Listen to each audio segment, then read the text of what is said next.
अहिल्याबाई होलकर का कोई परिवार टिकट मांगने नहीं आएगा। उनके पूर्वजों के बारे में सरकार ने चिंता की नहीं की, राष्ट्र को चिंता करते तो आज उनके परिवार में कहां कहां उनकी स्थितियां थी, उसको मजबूत हम करते हैं। एग्जैक्ट 240 साल के बाद एक गुजराती के भाग्य में लिखा था, ये बनारस गया, लोग पता नहीं किसी हर बात को नफे नुकसान में देख रहे हैं। मेरा पूर्ण विश्वास है, मैं साइंस के अलावा बात करते ही नहीं किसी से, मेरा पूर्ण विश्वास नहीं, तथ्यों पे कह रहा हूं। जिस भारत में दुनिया का सबसे बड़ा ज्ञान का खजाना था, जहां विश्व में विश्वविद्यालय की कल्पना नहीं थी, तब भारत की धरती पे नालंदा विश्वविद्यालय था। आज आपके बच्चे ऑक्सफोर्ड जाने की बात जब करते तो आपको लगता है ज्ञान वहां, वो सब चोटे थे जो यहां से चुरा के ले गए थे। उन्होंने इंग्लिश में आपको वापस कर दिया, आपको लगने लगा यही ज्ञान है। इसलिए अपना रोल उन स्थितियों में आप प्ले करके चले जाएं, पीछे मुड़ के न देखें। मैं मानता हूं 240 साल के बाद एक आदमी जो मीठा खाना खाता था, जिसके यहां की डिशों को अगर आप देख लें तो उनके नाम मिसाइलों जैसे लगते हैं। ये खाकड़ा है, ये फाफड़ा है, हम मजाक उड़ाते थे लोग, ये गुजराती मीठा खाना खाने वाले ये कर सकते हैं कुछ। लेकिन आप सोचिए कि ये जो आपके मंदिर हैं, खास तौर से जो ज्योतिर्लिंग हैं, इनकी साइंटिफिक वैल्यू को समझिए। आज हमारी मूर्खता ये हो गई है कि जिसको हम उस मंदिर में बिठाते हैं उसको कुछ पता नहीं है, सिर्फ वो प्रसाद चढ़ाने, प्रसाद लेने, प्रसाद चढ़ाने के अलावा वो कुछ कर नहीं रहा है। इसलिए ये जितनी भी आपकी रेडियो एक्टिव की लाइन है, आज के युवाओं से कहता हूं मेरी बातों को तथ्यों पे जाके देखें। ये जो रेडियो एक्टिव की लाइन हमारे देश से जहां जहां निकल रही है, उसी के ऊपर ये ज्योतिर्लिंग बने हुए हैं 12। और ये सोच के बनाए, क्योंकि हमसे ज्यादा साइंस दुनिया में कोई नहीं जानता।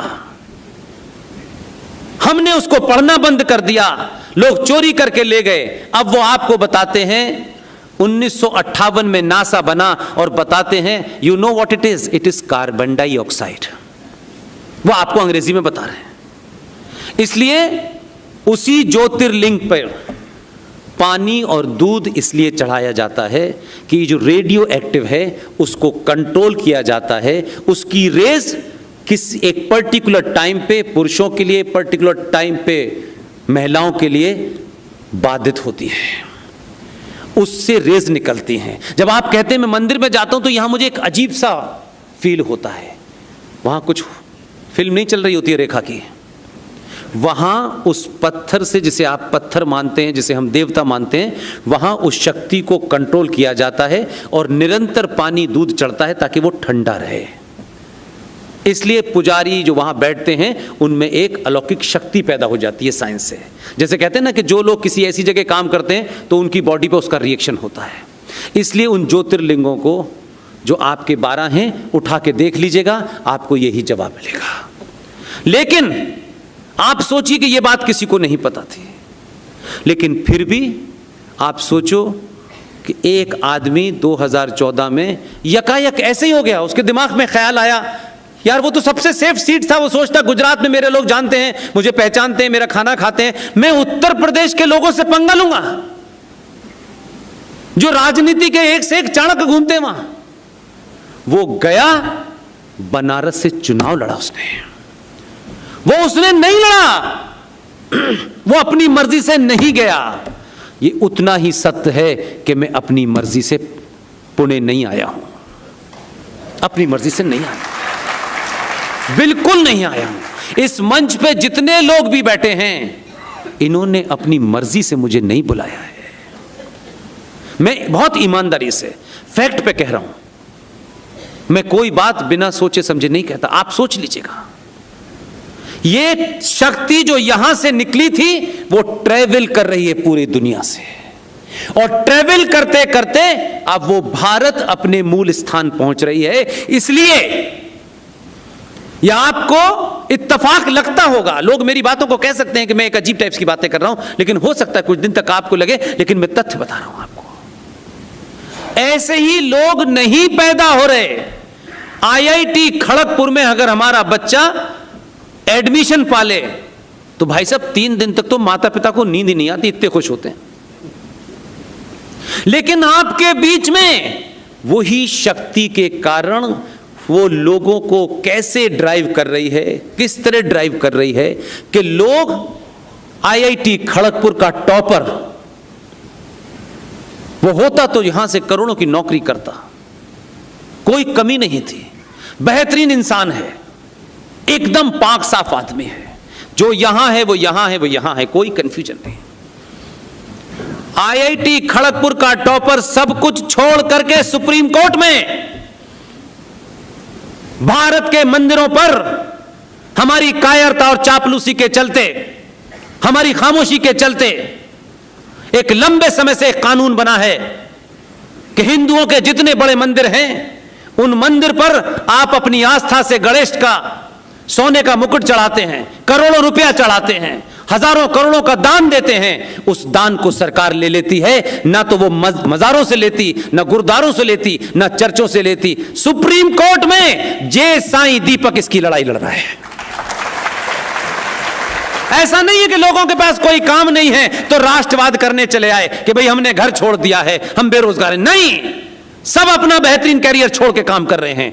यही एनर्जी का दबाव है, यही एनर्जी फ्लो हो रही है। इसलिए हमको इस सफर में एक भी आदमी ऐसा नहीं मिला, एक भी आदमी ऐसा नहीं मिला जिसका अंदर से एजेंडा हो पुष्पिन जी को बुला लो, दुकान सजा लो, टिकट मिल जाएगी, थैंक यू वेरी मच। ये नहीं मिला। और कुछ लोग आए इस सफर में, वो खुद ही अपने आप गड़बड़ करी और खुद ही चले गए। मैंने नहीं हटाया, वो खुद ही चले गए।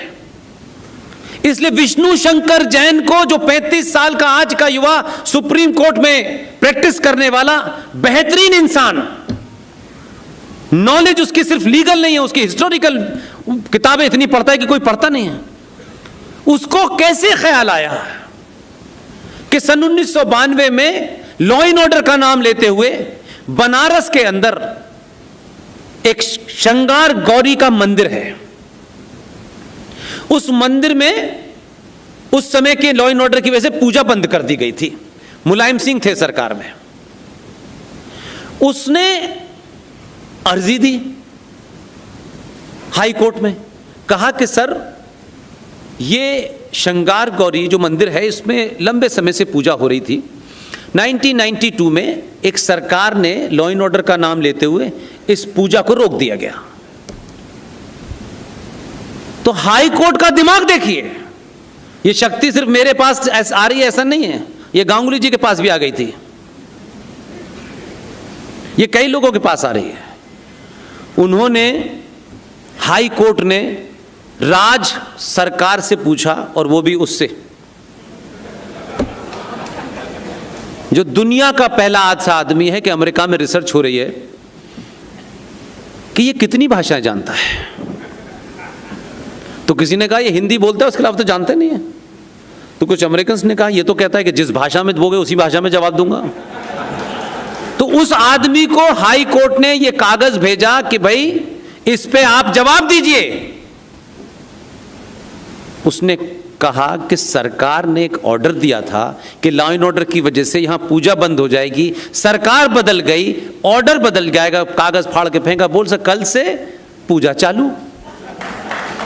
सरकार का ऑर्डर था, इसमें लीगल क्या जाना था। एक सरकार आई, दूसरी सरकार आई, तो सरकार तो सरकार ही रहेगी ना, उसने आदेश का समाप्त कर दिया हमने। लेकिन आप देखिए कि उसने इतना ही करा, श्रृंगार गौरी की पूजा करते करते 5 साधारण सी महिलाएं, एकदम साधारण सी, अगर आपके बीच में बेचारी खड़ी हो जाए तो वो पता नहीं परेशान हो जाएंगी कि हम कहां आ गए। और उन 5 महिलाओं ने, कोई जानता नहीं, बड़े साधारण से परिवार की महिलाएं, बहुत सामान्य परिवार की, मैं साधारण उनके आर्थिक कारणों से भी कह रहा हूं, वो 5 ने अर्जी दी। और विष्णु शंकर जैन कहां से उनके उस टच में आया मैं नहीं जानता। और कहा कि माँ श्रृंगार गौरी की जो पूजा हो रही है, उस पूजा में ये जो जगह है यहाँ अब गेट बना दिया गया है, और ये जो जिसे आप ज्ञान व्यापी मस्जिद के नाम से जानते हैं, हमें पूजा का अधिकार अंदर जाने का दिया जाए।